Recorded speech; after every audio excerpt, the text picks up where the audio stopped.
Don't settle in one source of income kung pwede mo namang dagdagan yan.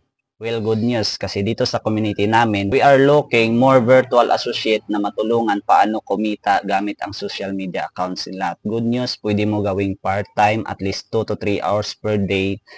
Depende yan sa bakante na oras mo. Kaya kung ikaw gusto mong kumita gamit ang social media accounts kahit meron kang trabaho, well, pwede mo ito gawin na part-time gamit ang sistema namin. Dahil ang gagawin lang natin is mag-copy and paste lang tayo at hindi na natin kailangan na magaling tayo sa English at hindi natin kailangan na magbinta-binta ng product or mag-live dito sa online para kumita ka. Dahil ang kailangan mo lang yung tinatawag namin na account ID para maging connected ka sa sistema namin para magawa mo na makapag-copy and paste. Kaya kung interested ka malaman ang buong detalye, mag-comment ka lang sa baba ng video na ito or taga saan ka man para ma-prioritize kita kung papaano. See you in box and God bless.